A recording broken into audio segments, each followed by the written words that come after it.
This is an NBC News special report. Crisis in Moscow. Журналистов отвечали исполняющий обязанности президента СССР Геннадий Янович. It says that Soviet President Mikhail Gorbachev is no longer exercising his duties. August 19th, 1991. The day the Earth stood still just for another moment. The period in time when Gennady Yanayayev and his Gang of Eight briefly took power in an attempt to preserve the Soviet Union for just a little bit longer. This is the Soviet Coup, and we're going to be talking about it today.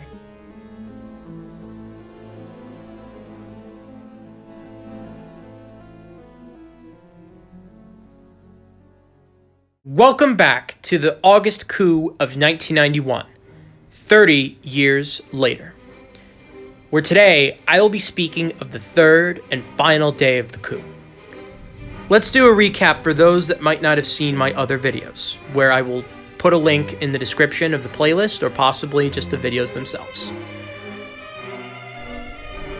При осуществлении полномочий президента Российской Советской Федеративной Социалистической Республики. From 1985 to 1981, Gorbachev had angered hardline Brezhnev-era members of the Communist Party, known as the Nomenklatura, that saw perestroika and glasnost as problematic for the USSR. Gorbachev takes a vacation at his dacha in Foros, where he is placed on house arrest by the KGB and the newly formed GKChP Committee, provisional government, set up by Gennady Yanayev, Gorbachev's vice president. The coup leaders attempt to arrest key officials such as Russian SFSR President Boris Yeltsin, but fail to do so, as Yeltsin changes flight plans and sets up a base of operations with those that support him in the White House. With Yeltsin being seen as more and more of a threat, the KGB plan accordingly to attack the White House using Alpha and Wimpel groups. US President George H.W. Bush denounces the coup, and through Yeltsin's foreign minister, garners the support of most of the Western pro-NATO countries against the coup. General Alexander Lebed warns Yeltsin of the attack on the White House as he refuses to attack Boris Yeltsin and his supporters and staff. Caught up? Good. Let's go. Retreats from Moscow. An old-fashioned coup fails in a new era. At about 100 hours, not far from the White House, trolley buses and street cleaning machines were used to barricade a tunnel against oncoming Taman Guards infantry fighting vehicles, IFVs.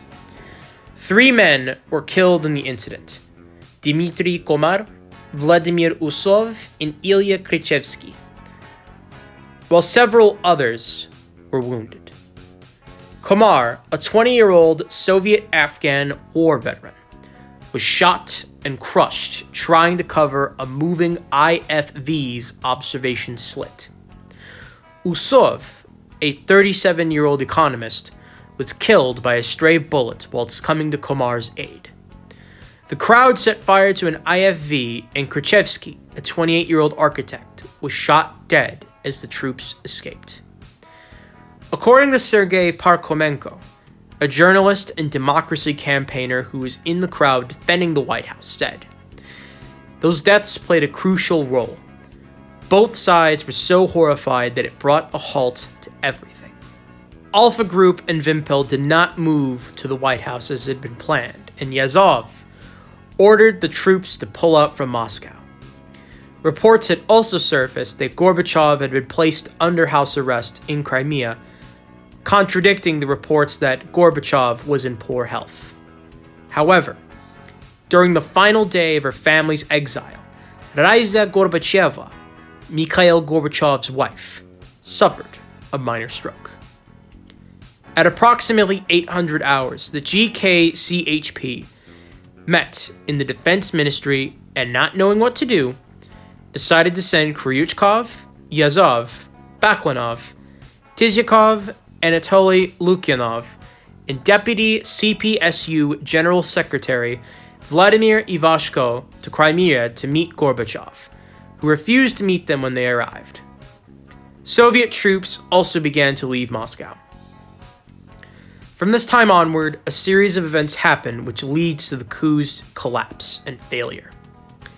At around 1000 hours, the session of the Supreme Soviet of the RSFSR opens in the White House, at which President Yeltsin speaks. At around 1300 hours, the Cabinet of Ministers of the USSR circulates a statement about its non-involvement in the putsch. Kryuchkov, Yazov, Baklanov, Tyzyakov, Lukyanov, and Deputy General Secretary of the Central Committee of the Communist Party of the Soviet Union, Vladimir Ivashko, leave for the airport at approximately 1300 hours, and on the way get stuck in a traffic jam created by the armored vehicles of the Taman Division returning to the base.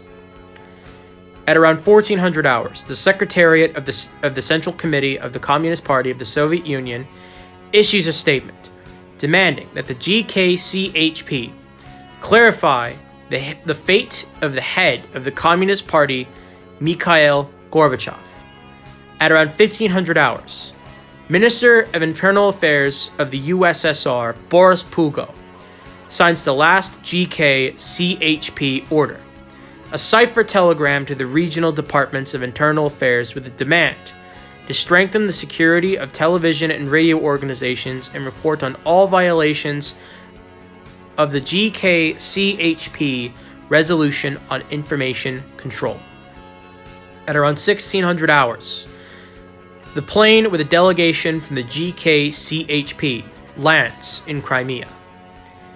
At about 1600 hours, at the same time, the Presidium of the Supreme Soviet of the USSR, chaired by the heads of the Chamber of the Union Parliament, adopted a resolution in which declared illegal the actual removal of the President of the USSR from his duties and transferred them to the Vice President of the country, and in this connection demanded that Vice President Yanayev cancel the decrees and the emergency orders based on them, as legally invalid from the moment that they were signed. At around 1652, a group of Russian deputies and public figures led by Vice President of the RSFSR, Alexander Rutskoy, as well as members of the Security Council of the USSR, Yevgeny Primakov and Vadim Bakhtin, fly to Foros. They are accompanied by 36 officers of the Ministry of Internal Affairs of Russia, armed with machine guns under the command of the Deputy Minister of Internal Affairs of the Republic, Andrei Dunayev. At 1700 hours, a delegation of the GKChP arrived at the presidential dacha in Crimea. President Gorbachev refused to accept it and demanded to restore communication with the outside world. At the same time, Yanayev signed a decree in which the State Emergency Committee, or the GKChP, was declared dissolved, and all its decisions were considered illegal and invalid. At around 9:16, the plane of the Russian delegation led by Rutskoy lands in Crimea. At around 2000 hours, the General Prosecutor's Office of the USSR initiates a criminal case into the attempted coup. At around the same time, Rutskoy and his delegation go to see Gorbachev. According to eyewitnesses, the meeting was cordial and joyful, forcing to forget for a while about the contradictions between the Soviet and Russian authorities. From 2100 hours to 2200 hours, Gorbachev receives Lyukhanov and Ivashko in the presence of Rutskoy and Primakov, and accuses the Speaker of the Supreme Soviet of the USSR of treason and the deputy for the party of an action during the days of the putsch. 2200 hours, the Prosecutor General of the RSFSR, Valentin Stepkanov, signs a resolution on the arrest of the members of the Emergency Committee. During that time, the Supreme Council of the Republic of Latvia declared its sovereignty officially completed with a law passed by its deputies, confirming the Independence Restoration Act of May 4th as an official act. In Tallinn, just a day after the restitution of independence, the Tallinn TV tower was taken over by the airborne troops, while the television broadcast was cut off for a while. The radio signal was strong as a handful of Estonian Defense League, the unified paramilitary armed forces of Estonia, members barricaded the entry into signal rooms. In the evening, as news of the failure of the coup reached the Republic, the paratroopers departed from the tower and left the capital. Thank you for watching this video, as well as the August Coup Tetralogy series that I'd put up on all 4 parts of the coup. I would like to also give a shout out to J.W. Densmore from Facebook for correctly solving my riddle/puzzle on Facebook. That was a blurred out digitized image of what this video was going to be, and he correctly guessed that this was going to be about the 1991 August coup. If you appreciate this video, if you like it, if you appreciate my YouTube channel, the best way that you can do it is to subscribe and click the notification bell. It's one of the best ways you can support my channel. However, if you want to support my channel in other ways, you can also like this video if you enjoyed it, and share it to your friends if there's anyone else that you think might enjoy it.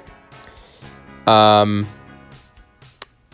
if you have any questions, comments, thoughts down below, be sure to, comment. I'm very active on YouTube, so if there's any questions that you have, I'll be sure to respond very quickly. If not, I still appreciate you guys even thinking about it and taking your time to watch this video.